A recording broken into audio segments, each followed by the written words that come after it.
Hi, welcome to lesson 3 of A Scientific Apologetic. I'm glad you're back.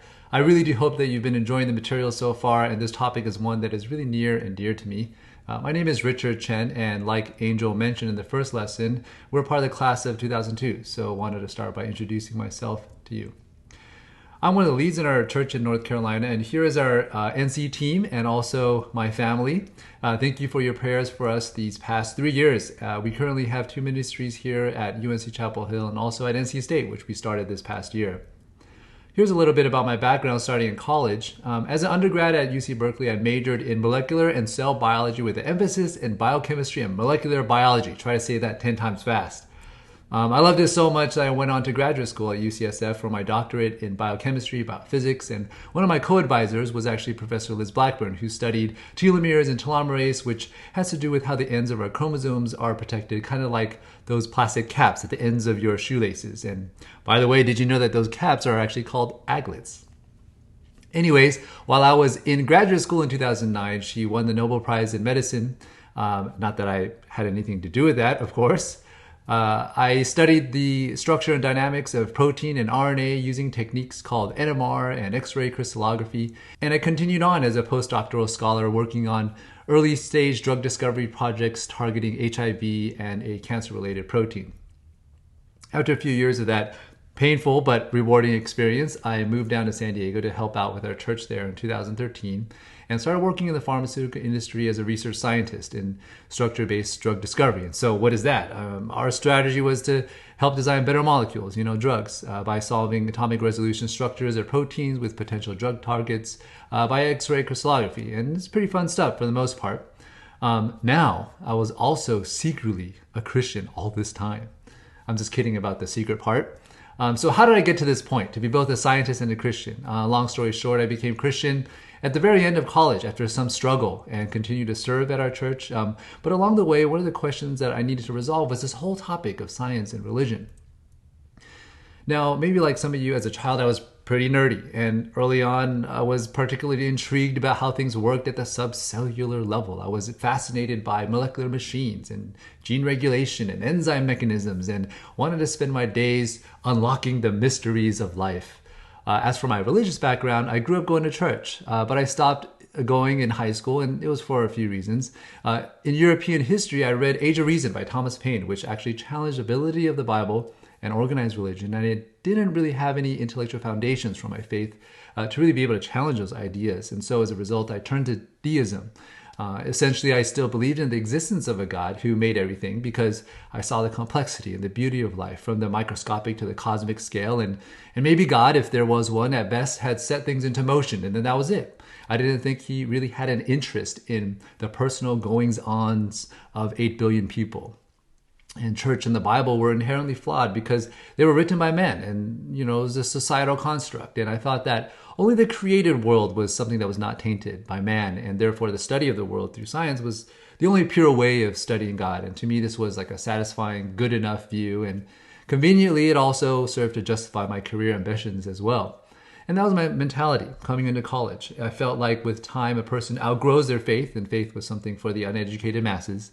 With science, you can access pure forms of knowledge and rendering things of faith unnecessary. And so maybe some of you guys might be able to relate with those sentiments, or have had these questions asked of you by a friend. And, is religion threatened by science? Hasn't science disproved God? And how can a scientist be a Christian? And in fact, these were the questions I was confronted with in graduate school. Or maybe these sentiments, science is about facts and evidence, and religion is about faith, and only superstitious people are religious. Eventually, science can explain everything. People use and abuse religion to just fill in the gaps. And so we seem to live in this era where modern society thinks that it has outgrown the need for religion. And we've seen science elevated even to become this kind of ultimate authority in our society. So again, I think many of us have faced these kind of questions and that challenge our faith. And so enough about me. Just wanted to share a little bit about my personal story and how it's connected to our class, and hope that today's lesson will help to address some of those questions. So now in the first 2 lessons, Angel talked about how we got to this point where we are today, and our historical understanding of the place of belief in God, as it relates to science and religion. And within the last century, modern discoveries from the cosmos to the cell have brought us to this place where, in some sense, God is back on the table. And so, this is the so-called return of the God hypothesis. And so that's great. It's awesome. But before getting into more scientific data, we wanted to cover a very important part of our scientific apologetic, the philosophy of science. After learning about something like the Big Bang and the Kalam cosmological argument, we need to take a step back and think about some of the larger questions that we should be asking. And so in part one, we'll talk about what is science? What is the scope of science? And what are the types of questions that science is able to answer? What is the purpose and the quest of science? How do we develop and judge the reliability of our scientific theories? And what are the types of scientific explanations? What does our human pursuit of scientific discovery even reveal about us and our search for meaning? What does that teach us? And how is it all connected to our search for meaning, our longing for meaning? And how do we make sense of the clues that seem to point to addressing these deeper questions of existence? And I think it's important that we ask these questions if we're to properly appreciate and really frame the scientific data that we'll look at later in this course. And why it's important also to properly respect and to use science for its intended purpose. Next, in part two, with an understanding of what science is and its relationship to our search for meaning, we'll talk about atheism, and specifically the new atheists who have kidnapped science into their metaphysical narrative.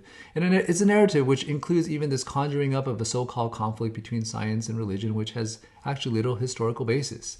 In part two, we'll reflect on the scientific process itself, its assumptions and its foundations, and then also how Christianity fits into this discussion. Or perhaps it would be more accurate to say how science and what its discoveries point to actually fits quite well into the Christian framework. Now, what Christianity claims is that the Christian narrative and framework with which we can understand the world is a rational one, and it's one that consistently matches well with reality. C.S. Lewis himself came to belief in God because of the rationality of the Christian faith, and he captures this so well in these words: I believe in Christianity as I believe that the sun has risen, not only because I see it, but because by it I see everything else. And so where should we start? Searching for meaning. So there's a detective, enters into a crime scene, there's a dead body, there's a weapon, and it seems to be what appears to be a murder that has happened. So something needs explaining, like what really happened. From the whodunit classics like Sherlock Holmes to our modern who am I stories like Harry Potter, or even in these days, if you've ever been to an escape room solving riddles, as mystery writer Dorothy Sayers said, detective fiction or mystery or games like that appeals to our deep yearning to make sense of what seems to be at first an unrelated series of events, yet wherein lies the very clues, the puzzle pieces that lead to the solution or explanation of the mystery. So we discover patterns, we find meaning, and we uncover hidden secrets. The rational human mind seems to naturally spin a web of meaning into which these clues all fit together naturally and persuasively, and of the many possible solutions, we need to decide which is the best explanation of what is observed. And like Sherlock Holmes, solving the riddle as he goes along, the desire runs throughout human history. And the rise of the natural sciences, I think, reflects this human longing to make sense of our observations of the world. And it has also raised the question of if there is a greater picture that also unifies all of our observations. Can these threads of observation be woven together into a tapestry of truth? And that vision for a great picture actually, I think, inspires us to long to explore and to discover the deeper structures of reality. And so Alistair McGrath says in his book, Surprised by Meaning, we long to make sense of things. We yearned to see the big picture, to know the greater story, of which our own story is a small but nonetheless important part. When we think about the whole of life, the clues that we find along the way and ponder their meaning, it can be quite a challenge. And we're right in sensing that we have this need to discern some greater framework or narrative that provides that meaning of life, but it can be difficult. Today we live in an information-rich society where our attention is a scarce commodity and not necessarily information access. American poet Edna St. Vincent Millay spoke of a meteoric shower of facts raining from the sky, but they lie unquestioned, uncombed, and this was way before the internet arrived when she wrote this. And it's this imagery of a bunch of threads that need to be woven into a tapestry, clues that need to be assembled to disclose the big picture. But it seems like we have no loom to weave it into a fabric. And I think this captures our experience of being overwhelmed by information but not knowing how to really process all of it. Because it is important to note that information is not the same as meaning, nor is knowledge identical to wisdom. And many feel engulfed, by the tsunami of facts, and I would say nowadays entangled by more disinformation in which we not only can find no meaning, but only increasing confusion. And so what's the net effect? Well, it pushes us to the brink of incoherence and meaninglessness, all this to emphasize that if there is no meaning, there is no point in life. Some say that there's actually no greater picture, no pattern of meaning, no deeper structure to the cosmos, and what you see is what you get.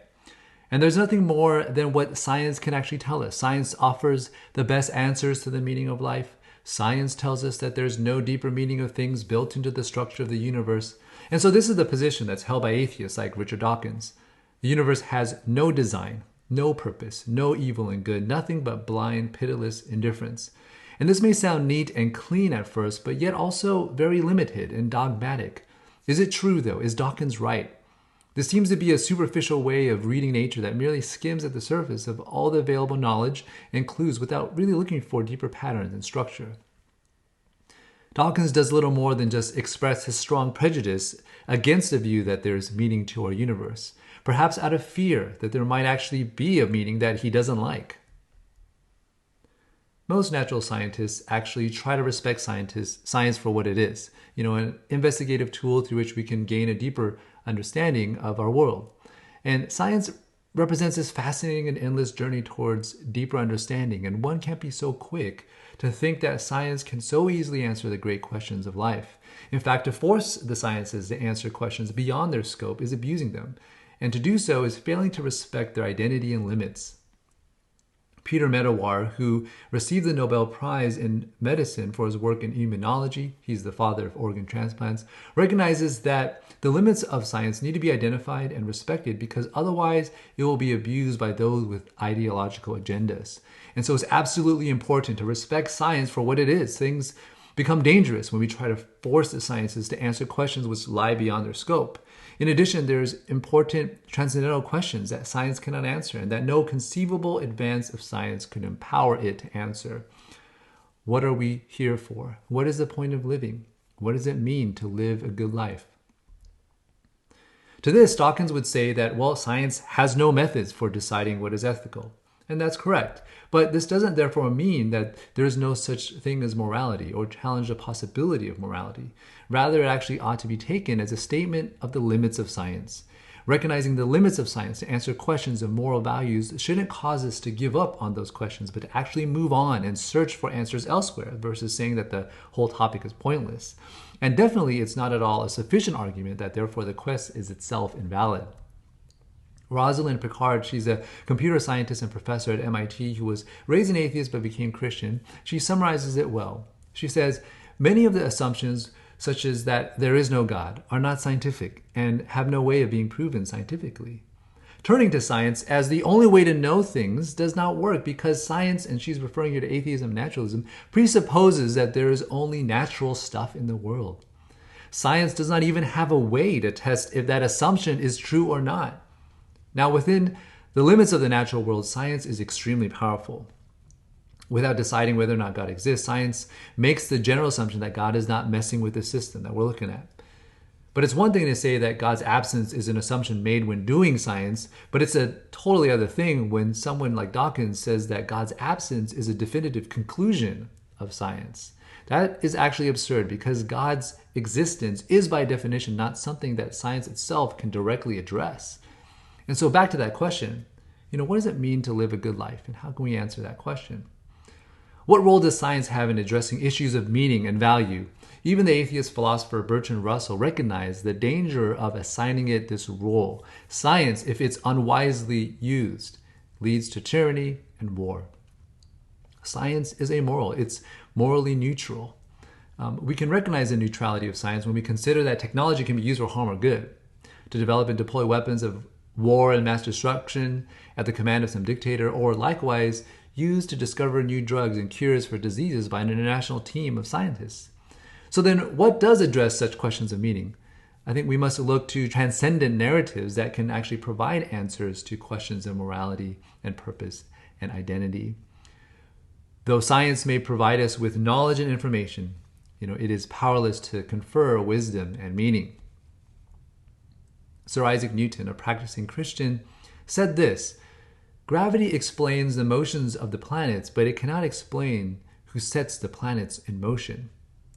Again, Sir Peter Medawar said this in his Nobel Prize acceptance speech. The limits of science are clearly perceived in that they cannot answer the simplest question of a child. What is the meaning of life? Why am I here? What is my purpose? So how do we try to make sense of things? Next, we'll continue to think about the proper scope of science. How do we develop theories about reality? And so continuing on with this idea in section 2, how do we develop theories about reality, and where should we start? Should we just toss religion off to the side? The late atheist Christopher Hitchens has said, thanks to the telescope and the microscope, religion no longer offers an explanation of anything important. However, Terry Eagleton, a British cultural critic, ridicules this claim as a brass assertion, really, of the new atheists who mistakenly think that religion was invented to explain things. It's rather like saying that thanks to the electric toaster, we can forget about Chekhov. Believing that religion is a botched attempt to explain the world is like believing ballet as a botched attempt to run for a bus. It doesn't make sense to downplay the importance of religion just because of its inability to explain the natural world, as some would like to think. In fact, religious faith, including Christianity, seeks to answer the very questions we posed earlier that science was not intended or able to answer. Life's meaning, questions of who or why, questions of purpose. And we have to evaluate the truth of these claims of religious faith, such as the existence of God, implications of God's existence on who we are and our purpose, and consider the ability for those truth claims to make sense of our world. In other words, their explanatory power. The ability to illuminate reality is an important measure of the reliability of a theory and an indicator of its truth. And so how then do we proceed in developing reliable theories about reality? Charles Sanders Peirce, American philosopher, describes this process called abduction, more widely known as inference to the best explanation. And this is the philosophy for investigating the world that is characteristic of the natural sciences. This is how new scientific theories and ways of thinking about reality are developed.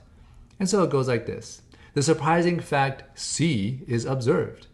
But if A were true, C would be a matter of course. Hence, there is reason to suspect that A is true. So how might this work? So using these 3 steps as a model, here's a simple hypothetical example from Mafia, the game involving hidden identities in a battle between the Mafia bad guys and the good town citizens. And so let's say that in the game of Mafia, after one round, number 1, a player C is killed after he accused player A of being a Mafia, who in response to his accusation looked really suspicious and blushed and gave a really poor defense of himself and didn't deny it either. And so who killed player C? If the player A, number 2, were himself a Mafia, then that player C was killed would be a matter of course. Number 3, hence there is reason to suspect that player A is a Mafia. It's pretty straightforward. So abduction, we observe certain things and we try to figure out some intellectual framework that might make sense of those observations. Peirce says how sometimes realizing this framework happens in a flash of insight, like eureka, I see it. In other cases, it comes through a slow, methodical reflection, trying to generate many possibilities that might make sense of what we observe. And so likewise in the game of Mafia, once we've played such games a few times, we know that there usually is a number of other possibilities and layers of deception that might explain behaviors that need to be thought through and dissected and discarded. And this kind of process is what sort of underlies the scientific method.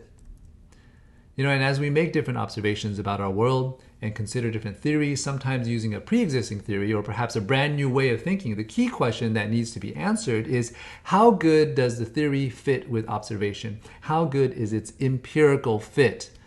In addition, what else can be accommodated by this theory? For example, this process advanced our knowledge about our solar system. Though earlier we had a Ptolemaic model where the Earth stands in the center of all things, which was a neat and tidy model that worked for some time. Later, by the end of the Middle Ages, new detailed observations about the movement of the planets didn't fit the theory well, and a new model was needed. Copernicus and Kepler, they proposed a heliocentric model where the Earth and the planets rotated around the sun, and that model was a better empirical fit for what was observed in our world. And so this method of inference to the best explanation is not limited to just the sciences, of course. In the criminal justice system, lawyers have to present to the jury narratives that explain the evidence, and they have to choose which of those theories presented by the prosecution and the defense is the best fit. And, likely it's the most comprehensive, the simplest, the most elegant, and the one that's consistent with the facts. And so what ought to apply to scientific and legal theories actually also applies to our attempts to make sense of life as a whole. True wisdom is about discerning the deeper structure of reality, lying beneath its surface appearance. This quest for meaning seems to show that we have this innate sense and desire to make sense of clues that reveal purpose and meaning in the world around us. And so what's the big picture that weaves all those clues together into a satisfying and coherent narrative? So now moving on to section 3, from clues to scientific theories. Recently, my wife went to visit her mom and brother in New York, and one day while they were at home, they found several used cigarette butts on the stairs leading up to the 3rd floor, where no one was actually living at the time because they were doing major renovations. Now, no one there smokes, and as far as they knew, no one else had visited because they didn't use any contractors. And so they were all a bit spooked, like, did someone sneak in? But then why smoke and leave cigarette butts there of all places? And were they just really old cigarette butts that were behind the drywall that fell out during the demolition? Like, they don't know actually how those cigarette butts got there, and yet the evidence seems to show that maybe someone had been there, and it's still this kind of unsolved mystery. This pattern of inquiry and discovery in the natural sciences works something like this. There's observation of certain things, and we think about them, and as we think about them, they seem to point to something beyond the observations, something that's yet unknown and unobserved. And we find those clues in our world that likely point to that, some hidden and unknown reality. And our human inquisitiveness longs to discover these hidden truths. We figure out what's actually out there, the hidden deeper structure behind what's observed, and we seek to go beyond, our current horizon of knowledge. And so, for example, in 1781, the British astronomer William Herschel discovered Uranus, but years later, it seemed that something was wrong because the planet did not behave exactly as Newton's theories would have predicted. Was it that Newton's theories were wrong? Or what if there was another yet unknown planet around Uranus where its gravitational pull might actually distort its orbit?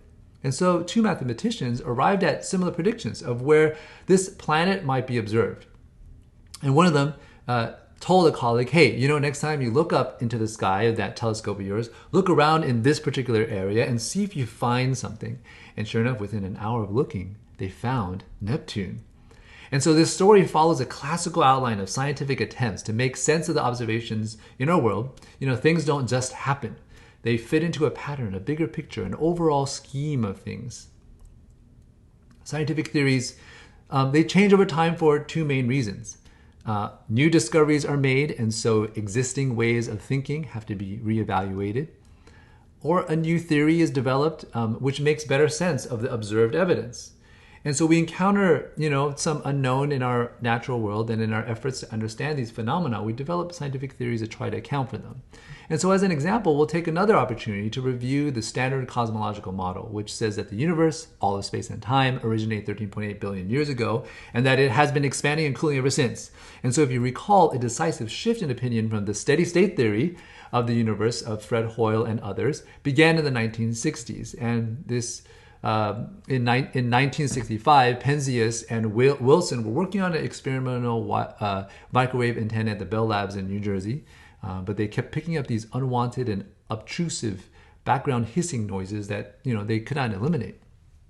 Was it those pigeons that were roosting on the antenna? Well, even after getting rid of the birds, it didn't get rid of the hiss. And it was only a matter of time when the full significance of this irritating background would be understood. Here's a map of the background radiation that was made in 2003. And as we learned, it was the afterglow of a Big Bang, a primal cosmic explosion. An afterglow that had in fact been proposed by Ralph Alpher and Robert Herman in 1948. So now we place this background radiation data alongside the other pieces of evidence, including the redshift data showing that the universe was expanding according to Hubble's law. And together these data supported the idea that the universe had a beginning, even though there were concerns that some of its assumptions lie beyond empirical verification. And so the Big Bang model was a better fit than Hoyle's rival steady-state theory.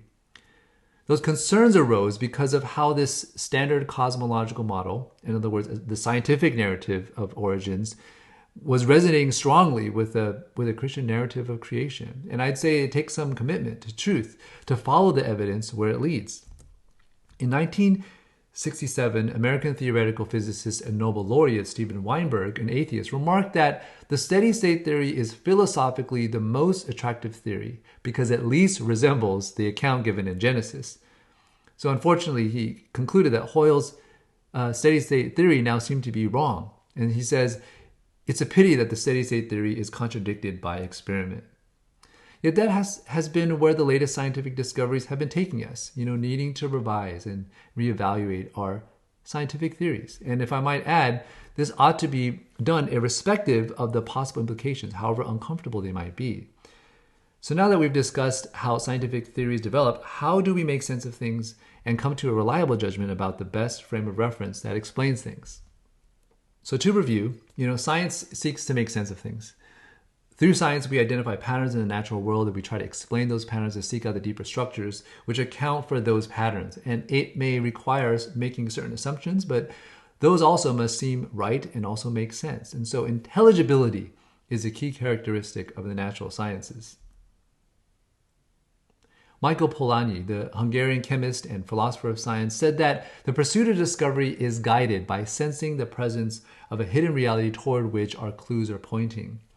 The scientific method often points us to some hidden reality. A classic example of this is Isaac Newton in describing the falling of an apple from a tree or the movement of planets around the sun, the motion of terrestrial and heavenly bodies. He called this invisible, intangible, hidden reality gravity.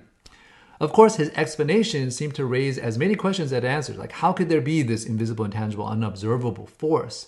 Because at that time, late in the 17th century, the belief was that there were these concentric spheres that held together all the bodies of the universe. But proposing this invisible, intangible force, gravity, what was the best way of explaining the observations? And so scientific explanation is a part of a quest to uncover a hidden reality toward which our clues are pointing. And the very fact that they are just clues point to the fact that there is an uncertainty that we have in our knowledge. Like, what do all those clues mean? How might the hidden reality that they point to explain anything? In addition, the accumulation of such clues, as Polanyi described, has a certain intellectual intensity that transcends the power of some so-called proofs that are deduced. In other words, you can get really, really into it and excited about it versus some, deriving of a mathematical proof or an algebraic proof. It reminds me of an important lesson that I learned as a graduate student. I remember my meetings with my professor as we went over experiments and data. She would often be curious and, in fact, sometimes get really excited about some outlier piece of data that I wasn't so interested in or hadn't noticed and had initially just kind of dismissed. And she asked, what's that data point right there about? Could it be this or perhaps mean this other thing? And that characterizes, that drive, that intellectual intensity that's involved in the process of seeking to find what was that hidden reality toward which our clues are pointing, scientific discovery. And in fact, Liz Blackburn's graduate student while she was at UC Berkeley, Carol Greider, who also won the Nobel Prize with Liz, describes this excitement in her Nobel lecture. And so you have the ends of chromosomes that have puzzled biologists for years, because they seem to be protected. But how? In 1978, Liz Blackburn identified the first telomeric DNA sequence. And it was a bit strange. They were tandem consecutive repeats of a simple sequence, CCCCAA. Why? Scientists started finding out that other organisms also had similar telomeric repeats too. And perhaps there was some common function that was conserved amongst all species with linear chromosomes. And so they picked up more clues describing the variation in telomere length and asked how these sequences conferred this kind of protective quality to the chromosomes. Through a series of experiments, they found that telomeres could be elongated also, indicating that there might be some terminal transferase-like enzyme that was responsible for that kind of activity. And so Carol Greider, she joined Liz's lab in 1984 and set out to figure out a way to find this supposed enzyme. And after 9 months of experimenting and tweaking, on Christmas Day 1984, they finally first detected this enzymatic activity. They then called this enzyme telomerase. And so the story continues. How did this enzyme know how to replicate the specific tandem consecutive repeats? Well, that led to her discovery of how an RNA molecule component of telomerase was responsible for serving as that template. And so the process, of unraveling telomeres and telomerase continued in this amazing process of discovery. And the point of me telling you this story is to show you how the pursuit of discovery is like piecing together many different clues, pointing to a hidden reality that's sitting there, waiting to be understood. But we then still might ask, what's the meaning of it all? Is there an end or a goal or a teleology to it all? And note that that word actually shares the same root word with telomeres. And so how might this hidden reality explain anything? Are there underlying physical principles going on here? With the example here, how might telomeres and telomerase be related to the health of a cell and how we age, to cancer? And in fact, that's where these discoveries in the basic sciences have actually pointed us to aim at helping understand how we age and so on. In the philosophy of science, there are 3 major ways to understand scientific explanations. Causal explanation, which is explanation as identification of causes. Best explanation, the identification of the best explanation which makes most sense of what we observe. Explanatory unification, the establishing of a common framework for things and events that were once thought to be unrelated. And so we'll describe each briefly and see how they apply to not only scientific explanations, but might be useful in our search for meaning and making sense of things. Causal explanation. This is probably what we're most familiar with. If A causes B, A explains B. I threw a ball at a neighbor's window and it broke, and so the action is the explanation of why the window broke. And these play an important role in science and more. In global warming, the key question is, did human beings cause environmental changes through the production of greenhouse gases? And the identification of the causes is key because it would tell us how to keep it in check or reverse it. How about questions like the origin of the universe? Well, scientific explanations have pointed to a Big Bang. Was the universe caused by something or someone or nothing? And this is where it becomes relevant to consider what is more causally consistent with the fact that there's something rather than nothing, that there was a beginning to the universe. The science increasingly points toward the direction of the Christian claim that God is the causal explanation for the existence of the universe. The best explanation. The second approach to scientific explanations recognizes that there are multiple interpretations of our observations. Like, how do we determine then which best explains our experiences? And often the evidence isn't good enough to really reach certainty in our decision. And so the way that we judge rival theories is empirical adequacy. The measure of how well a theory accounts for what is actually observed. Science is about motivated or warranted belief, something that we believe to be true and believe to be justified in believing while we know that it cannot actually always be proved. And it's important to note that this is what scientists need to do. And sometimes, like with quantum theory, the best explanation may not be what common sense might have expected. But the important question always is, are my explanations warranted? Finally, explanatory unification is this third approach. And it's based on the idea of unification, establishing connections between ideas that were once thought to be unrelated.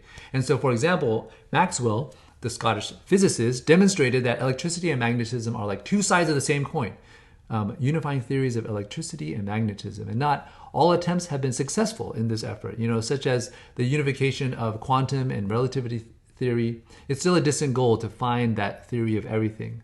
And so unificatory explanation is this search for the big picture, the grand map that lets us see things in proper relationship. It often aims to be economic and extensive, making as few assumptions as possible and embracing as much as possible of what we know about our world. And so now, why think about these things? Why think about these 3 approaches of scientific understanding? Well, the process of seeking explanations is often regressive in that as we continue to ask how things work and why, it will get us to a point of asking if there is an ultimate explanation of all things. And again, the search for a theory of everything, this grand unified theory, comprehensive explanation of explanations, it captures that underlying desire to comprehensively and truly understand reality. And as we grow in our scientific understanding of the world through the natural sciences, actually science is raising questions that it itself cannot answer. Our scientific understanding of the world is actually pointing us towards something beyond science itself, some deeper level of intelligibility. Is there that something that will help us make sense of the successes and limits of science? Is there some deeper order of things that is capable of adequately answering questions of the meaning of life? Well, we'll have to wait till next time as we continue in part 2 of the philosophy of science to consider atheism, science, and Christianity. So for today, to wrap up part 1 in our lesson on the philosophy of science, let's summarize what we talked about so far. So in section 1, the human mind seeks to make sense of things, right? And it searches for underlying meaning, the appeal for detective fiction or just even making sense of observations in our natural world. And the natural sciences are that investigative tool to help us gain that deeper understanding. At the same time, we need to respect science for what it is. It has its limits. It is great at explaining how things work, but not necessarily questions of why and purpose and meaning, questions of morality. In section 2, we started by noting that atheists make the mistake of judging religion as irrelevant because it doesn't explain the natural world. But in actuality, religious claims should be evaluated based on their explanatory power and whether their truth claims have a rational basis. And in fact, a theory's explanatory power is that important measure of its reliability and an indicator of its truth. Abduction and inference to the best explanation are kinds of logical reasoning that help us to develop new scientific theories and actually underlies the scientific method. And importantly, these methods also apply to other professions and are longing for meaning too. And we want to discern the deeper structure of reality, concerning things like origin and meaning of life. In the next section, we talked about how our observations are clues that seem to point to something beyond, yet unknown and yet unobserved. And our human inquisitiveness seeks to discover these hidden truths that lie beyond our present horizon of knowledge. Scientific theories develop through new discoveries that challenge existing ways of thinking and also new theories that make better sense of observations. And finally, in our last section, science is about making sense of our world, right? To make it intelligible. And scientific explanation is that quest to uncover that hidden reality, which our clues are pointing, such as gravity. And this quest can take on this intellectually intense, yet also satisfying nature. And so finally, we talked about three major ways to understand scientific explanations: causal, best, and unification. And what was important to note about those types of explanations is that they can also be useful when answering the questions of life that science is not meant to answer. And so there you have it. That's part 1 of Philosophy of Science. Now here's a little bonus. Thanks for all your attention. Great job hanging in there. As a preview of our next lesson, we'll watch this short video clip, just 1 minute, from one of my favorite Marvel Comics universe movies, Doctor Strange. It's Doctor Strange's first encounter with the Ancient One, where his material naturalistic views are challenged. So hope you enjoy that. I spent my last dollar getting here. Well, my ticket, and you're talking to me about healing through belief. You're a man looking at the world through a keyhole, and you've spent your whole life trying to widen that keyhole, to see more, to know more. And now, on hearing that it can be widened in ways you can't imagine, you reject the possibility. No, I reject it because I do not believe in fairy tales about chakras or energy or the power of belief. There is no such thing as spirit. We are made of matter and nothing more. You're just another tiny, momentary speck within an indifferent universe. You think too little of yourself. Oh, you think you see through me, do you? Well, you don't. But I see through you!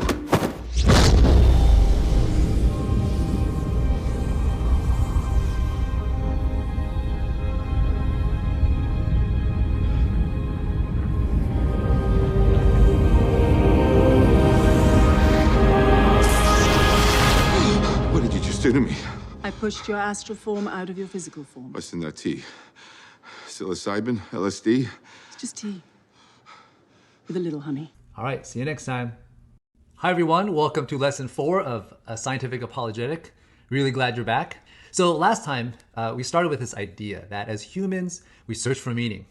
In order to understand the natural world around us, we use tools like science, the scientific method, and abductive reasoning. And those are really powerful tools that help us understand how things work. However, as we refine and develop scientific theories and explanations of the natural world, science seems to also be pointing us beyond the discoveries themselves, leading us to wonder, is there an overall underlying meaning or explanation of why things are the way that they are?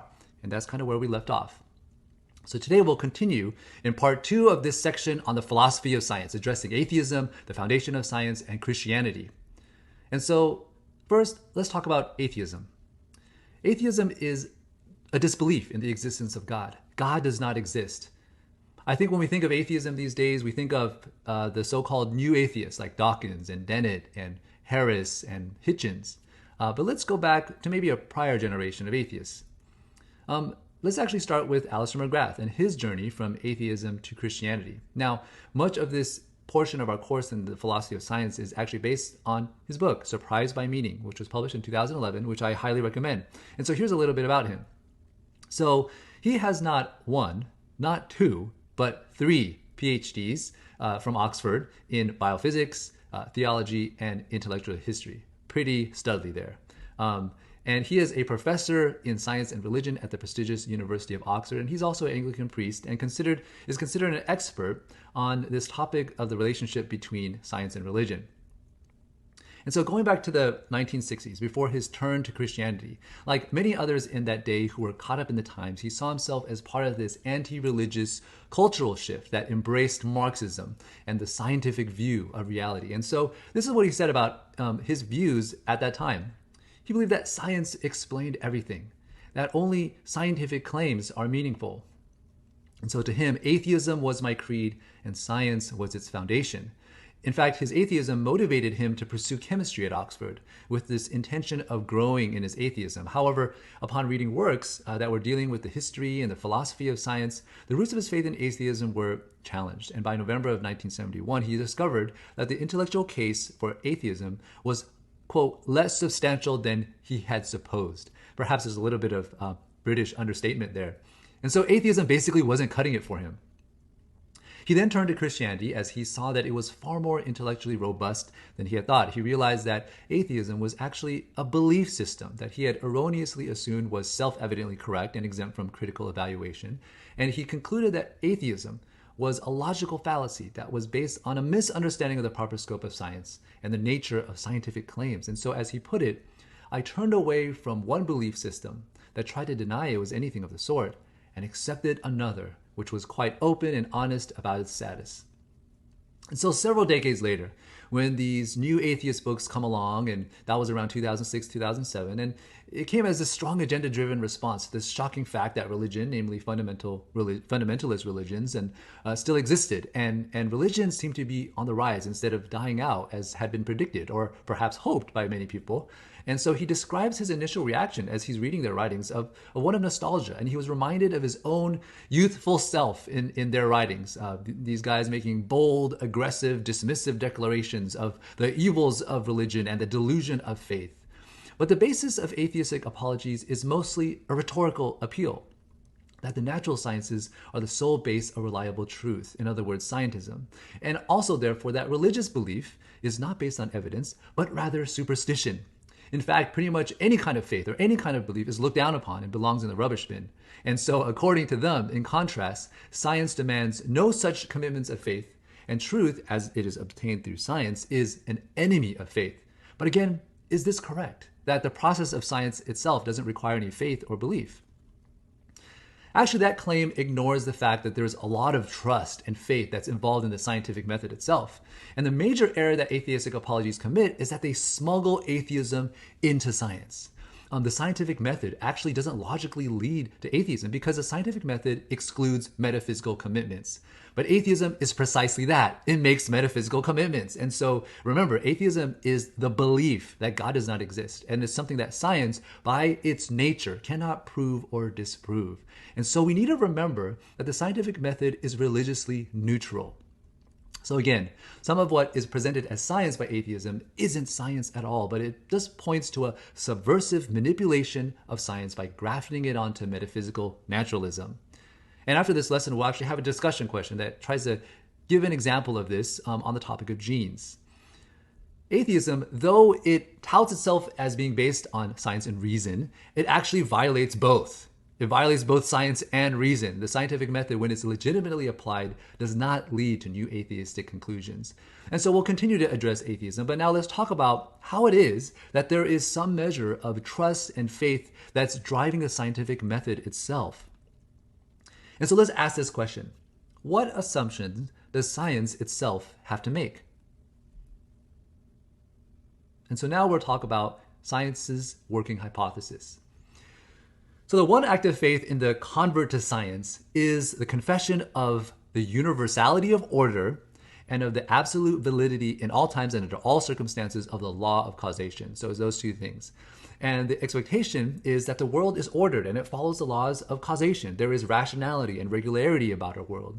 The physical world, it behaves in repeatable ways, right? So when you drop an apple, given the same conditions, it'll fall in the same way yesterday, today, and tomorrow. That's the expectation, and that's actually an act of faith. An important point that Thomas Huxley, who's also known as Charles Darwin's bulldog, an advocate of Darwin's theory of evolution, he reminds us this thing. This confession is an act of faith because the truth of such propositions is not susceptible to proof.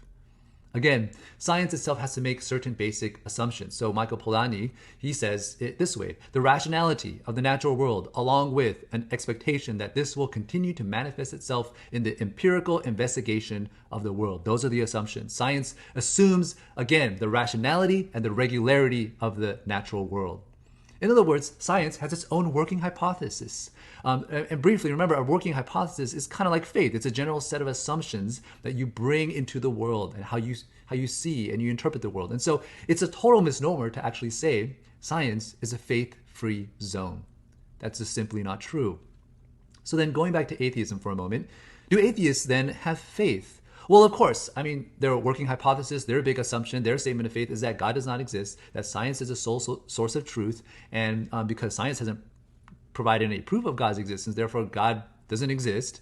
And so going back to the working hypothesis of science, in his recent book, Can Science Explain Everything?, John Lennox helps us develop this topic. He's a professor of mathematics at Oxford, also a philosopher of science. He develops this topic of the faith claims of science, which atheists have to actually also believe too. Physicist Paul Davies says that the right scientific attitude is essentially theological. Science can proceed only if the scientist adopts an essentially theological worldview. And he continues, even the most atheistic science accepts as an act of faith a law-like order in nature that is at least in part comprehensible to us. And so atheists have faith not only in the beliefs that God does not exist and that science is the sole basis of truth, which are themselves, again, metaphysical claims not provable by science, but if they're to base their beliefs on science, they also need to have faith in the rationality and regularity of nature. Again, the assumptions that science must make.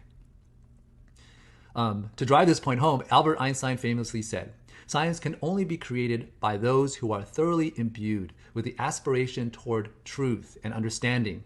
This source of feeling, however, springs from the sphere of religion. To this there also belongs a faith in the possibility that the regulations valid for the world of existence are rational, that is, comprehensible to reason. I cannot conceive of a genuine man of science without that profound faith. The situation may be expressed by an image. Science without religion is lame. Religion without science is blind." So Einstein here, he's speaking of the profound faith of the scientist in the rational intelligibility of the universe. He couldn't imagine a scientist without it.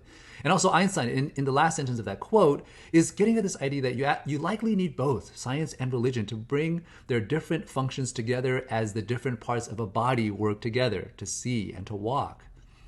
For example, scientists believe, in other words, they have faith, that electrons exist, that they orbit the nuclei of atoms, and that Einstein's theory of relativity, which is a beautiful mathematical expression, that it holds, that these theories hold because they are supported by evidence that is found, that is based on observation and experimentation.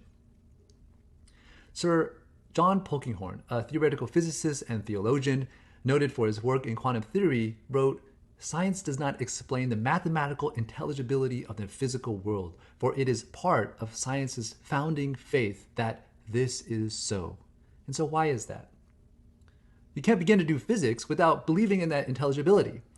And that's what Polkinghorne and Einstein and Davies are all trying to tell us.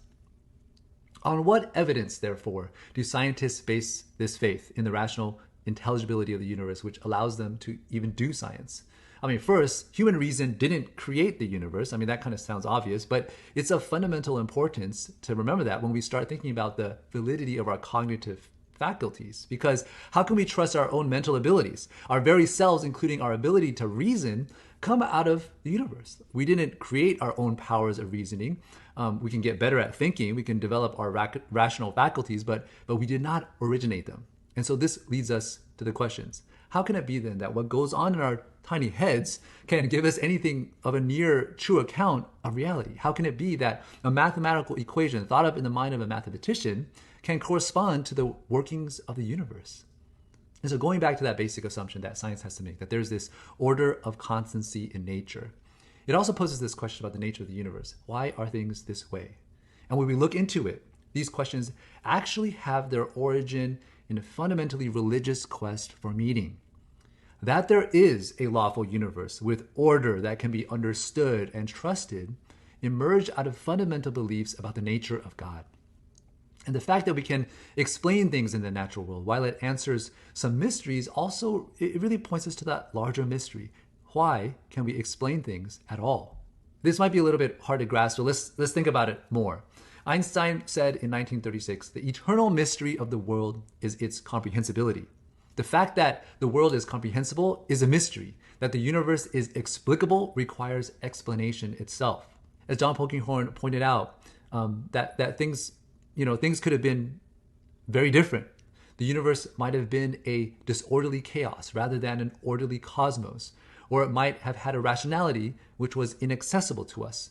And there's just no reason to suppose that the universe had to be this way out of necessity.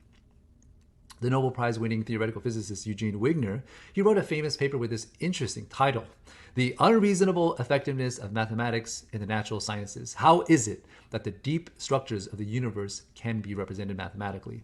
He saw this as really this delightful miracle, that somehow the language of math seemed to almost perfectly be able to capture the laws of physics. And Wigner saw it as a wonderful gift, which we neither understand nor deserve. This is a mystery that called out for an explanation. And I mean, these laws, in some ways, they're things that we're so familiar with. We get tested on them in physics class, and in some ways, most of us just wanted to get the right answer and just get it done with and move on. And we're not so aware of how actually miraculous this really is. It might be hard to appreciate, and I think we might take it for granted, until you pause and give some thought to it. The match between our minds and the universe was something that's deeply puzzling to people like John Polkinghorne. Why does mathematics, again, a rationality that we experience within ourselves, corresponds so closely to the deep structures of the universe, a rationality that's observed beyond ourselves? And so this is just one of those mysteries that we long to seek for an explanation.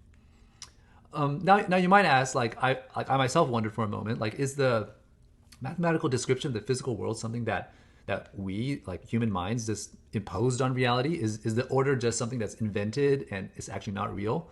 Well, Roger Penrose, a mathematical physicist and philosopher of science, professor of mathematics at Oxford, who's also not a theist, he would disagree with that.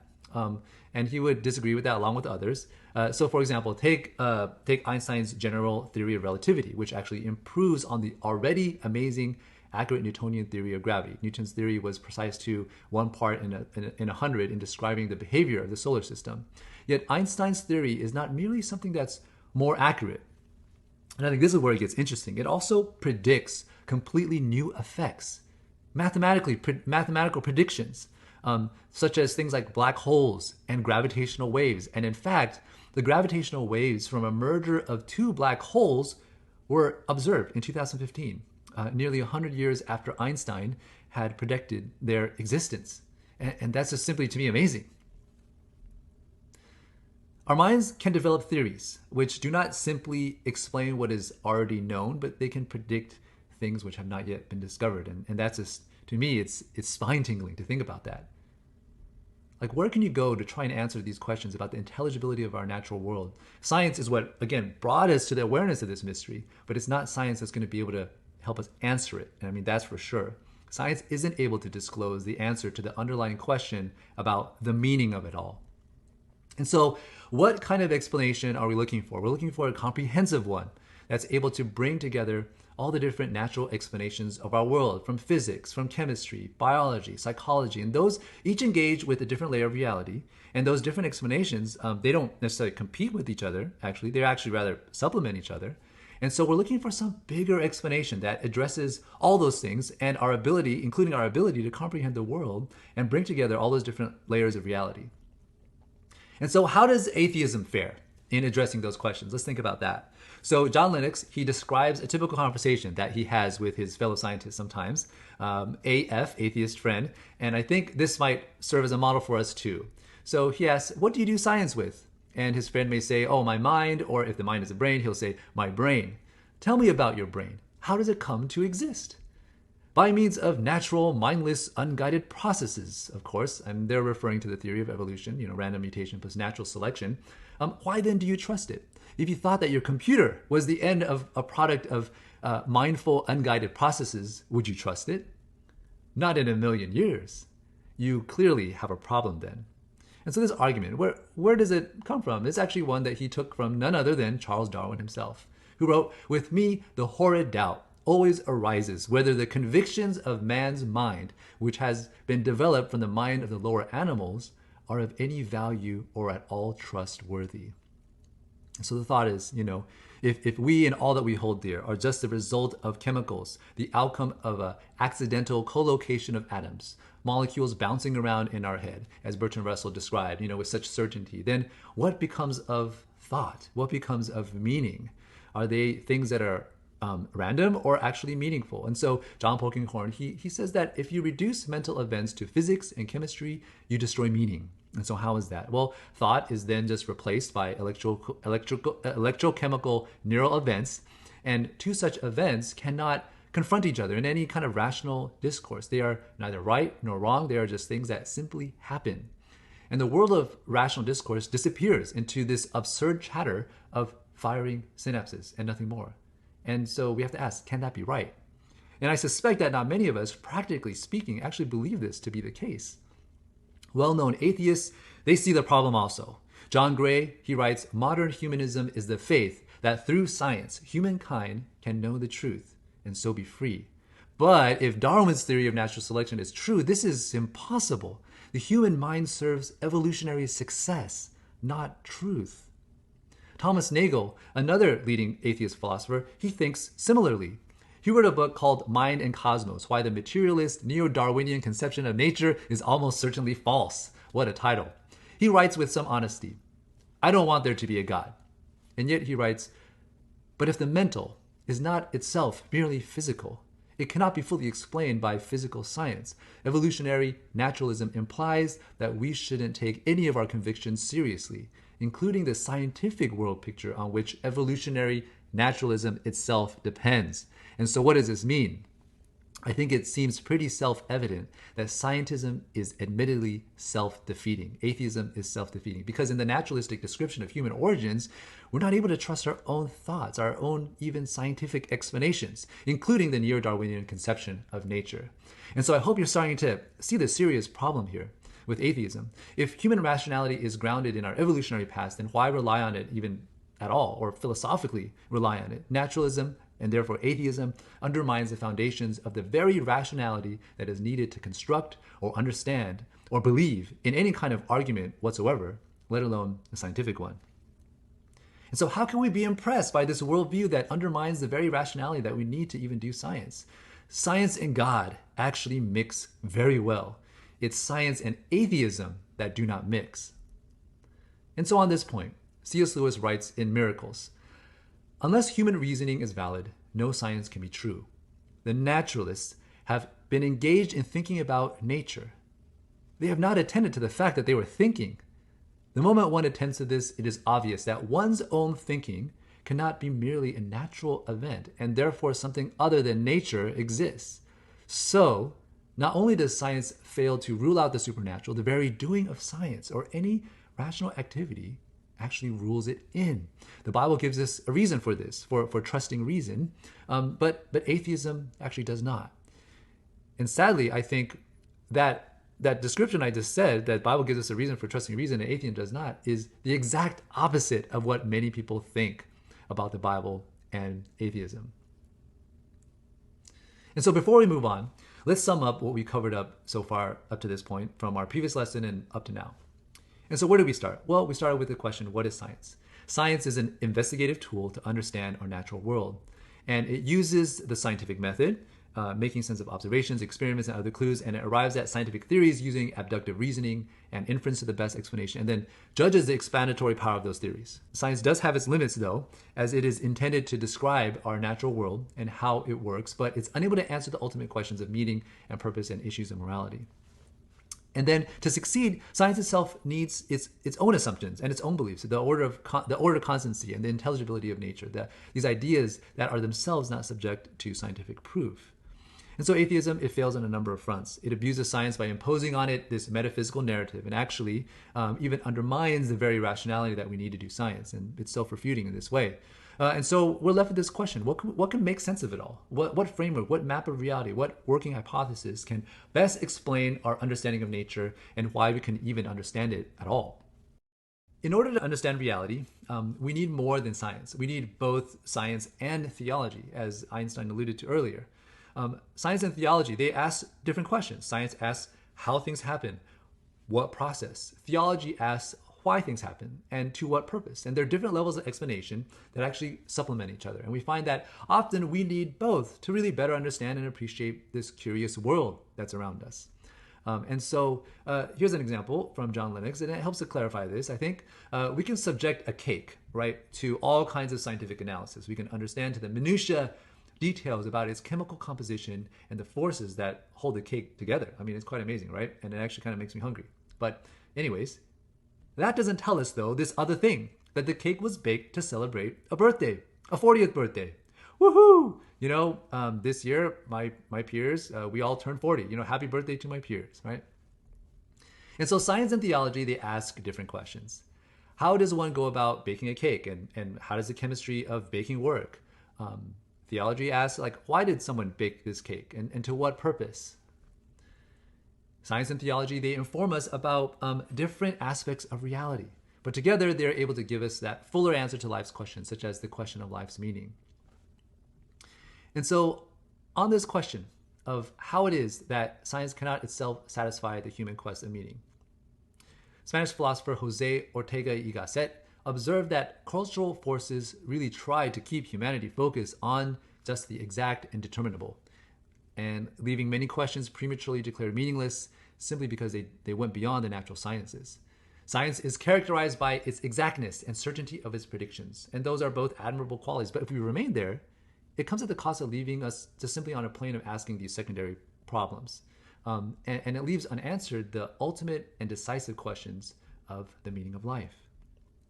Now, our minds, you know, when we have science and we have these results and these questions, naturally our minds want to keep going, and we are longing for that big picture of the universe, its meaning and our role in it. And it's kind of like when we see this ruined arch. Our minds are able to, in a way, complete the missing airy curve. And that experience ought not to be labeled as some kind of blind leap of faith, but actually it's a continuation of an intellectual trajectory beyond the thresholds of the scientific method. And so faith, it may go beyond reason and evidence. It does not go against them, but continues their lines of thought. And so how does the idea of a working hypothesis apply in these kinds of ultimate questions? I mentioned earlier that a working hypothesis is kind of like faith. It's a general set of assumptions that you bring into the world. And so Harvard psychologist William James, in The Sentiment of Rationality, he said that human beings all need what he calls a working hypothesis. A working hypothesis to be able to make sense of our experience of the world. These often lie beyond total proof, and yet we use them because they offer reliable and satisfying standpoints to be able to engage and actually live, you know, in the real world. And so what does working hypothesis actually sound like then? It actually is faith. In fact, in his view, Faith is a form of belief, something that we use in everyday life, even though doubt is still theoretically possible. And faith is something that is synonymous with working hypothesis. James is getting at something beyond any scientific theory having to do with one of the most profound realities of human existence, that things that are really worth believing in lie beyond our proof, and that our most important beliefs are the ones that simply cannot be proven. They can't be proven in the same way, for example, that 2 plus 2 can, that the sum of the parts, that the sum is greater than the parts, that the chemical formula for water is H2O. These are things that could be proven beyond a doubt, but they don't give us a reason for living or give us a sense of purpose in our lives. And so both Christianity and atheism, again, they provide both their own working hypothesis. The Christian's belief is that there is a God whose loving presence and grace transforms human nature and gives us reason to live and hope. And again, this can't be proven like 2 plus 2 equals 4. It's a belief, but if true, it totally transforms the way that we live and the way that we see life, and we see everything in a new way. The atheist belief is that there is no God, and therefore no ultimate purpose to life. And again, this is also a belief that cannot be proven. Both are faiths, both are working hypotheses. They are of critical importance to life, but they can't be proven. And yet we continue to believe in them, and we're justified in doing so. And in a way, that's just the way things are. And what's puzzling, though, about atheism is that there seems to be this strong aversion to suggest that atheists have belief. But the reality is that as humans, we all have belief. Moreover, the fact that we have belief, it shouldn't stop us, right, from trying to work out which of those belief systems out there are actually most reliable. And so again, what's remarkable about Christianity is that it's consistent with the story told by science, but then it takes that story further. It tells the full story of which science is but a part. Now, with the scientific description of the world, we learn of the initial cosmological event, the Big Bang, which after epochs and eras of stars and later planets and then life and living creatures emerged. And all of that, no reference needs to be made of God there. But then the Christian speaks of God, bringing the world into existence and directing it toward its intended outcomes. And so these views, they actually supplement. But Christianity takes that story told by science and takes it further. Now, here we can again imagine our atheist friend clamoring or crying out, like, foul! You have no business explaining reality because only science can. But in so doing, in saying that, atheism somehow is trying to get away with stepping out of its lane. Not only should all of us, irrespective of our beliefs, be the ones that actually cry out foul to the atheist reaction, but in so doing, atheism actually severely limits the scope of reality to this really narrow and suffocating thing. Of course, nature and how we read it, it's open to many legitimate beliefs or interpretations, whether it's atheistic, deistic, theistic, Christian, a spiritualized view. But we need to remember that science in and of itself is neutral. But then that leaves open this question. Since nature can be interpreted in many different ways, then which is the best of these explanations? How well does any given framework of meaning make sense of what is actually observed? And so we return where we began. C.S. Lewis's description that Christianity makes sense in itself and it makes sense of everything else. What might Christianity have to offer us? And so finally, we'll briefly explore how Christianity and its framework accounts for the greater scope of reality. C.S. Lewis writes, I believe in Christianity as I believe that the sun has risen, not only because I see it, but because by it I see everything else. This reflected C.S. Lewis's core belief in the rationality of the Christian faith. He came to believe in God partly through his deepening conviction that God was to be compared to this intellectual sun, which illuminated the landscape of reality. The Christian faith is like a good lens that allows things to be seen in sharp focus, and its great capacity to illuminate and to make sense of reality was an indication, though not a proof, of its truth. It didn't solve everything, but this working hypothesis, this faith in God, provided that reference point from which he could make sense of those meaningful questions of the world. So this quote is telling us two things. It makes sense to believe in God. Our heart, our head, our reason, our imagination, they all point us toward their goal in God. And then also belief in God gives us a way to frame the world, allowing it to be seen properly. Now, when we think about the key points of the gospel, like sin and salvation and transformation through Jesus and praying and worshiping in spirit and in truth and all those things, what does all that have to do with this idea that belief in God allows us to actually make sense of things, make sense of our world? Christianity's vision of reality and theology is actually characterized at one and the same time by its intra-systemic elegance and its extra-systemic fecundity. In other words, it's simple and it's consistent as it stands on its own, and it's also incredibly robust in its ability to take in all of reality. It has a capacity to make sense of the world, and it's able to do that better than its alternatives. And there's this internal coherence and consistency. It's able to make sense of what we observe and what we experience. And there's also this conceptual spaciousness that allows it to accommodate the natural sciences and art and morality, complex societal issues, and other religious traditions. And it really reinforces the intellectual case for the existence of God as well. And so let's take a look. It offers this way of seeing nature that enables us to appreciate it and to respect it in ways that otherwise would not be possible. The Christian faith allows us to see things as they really are. It teaches us how to see nature as a whole, as a totality, the explanatory big picture. And so we'll take a look at these three different areas. First, there's this rich vision of God that Christianity gives us that actually excites and informs the Christian faith far more than this impersonal notion of a God that comes out of these traditional defenses of the existence of God. In other words, like deistic views. And so this grander vision of God, who is the Father, the Son, and the Spirit, who is the one that creates, one who redeems, one who sanctifies, one who is personally with us, who sees us and yet also maintains order and existence within the universe. All of that taken together moves us to worship and adoration and praise and prayer versus, one who we admire simply because of its technical competency. How are we to view nature? It becomes God's realm of creation, and this turns the mundane into the epiphanic. And it colors our view of ourselves. It gives us a new way of understanding and imagining and behaving, and invites us to see how we, humans, fit into God's story, which is hinted at in nature itself as we consider the anthropic principle, like how the universe has been seemingly fine-tuned so that we, human beings, could exist. Christian belief also says that humanity bears the image of God. And this helps us see that we relate with God in similar ways to how we relate with one another. And that God has created humanity with this capacity to make sense of God's creation. And so, though we are sinful, we still retain that God-given capacity to discern the Creator within the Creator's order. And so what then explains the fundamental intelligibility of the universe in the Christian framework? From the Christian perspective, this is because of the rationality of God as Creator, who ordered nature and ordered man as an observer of nature.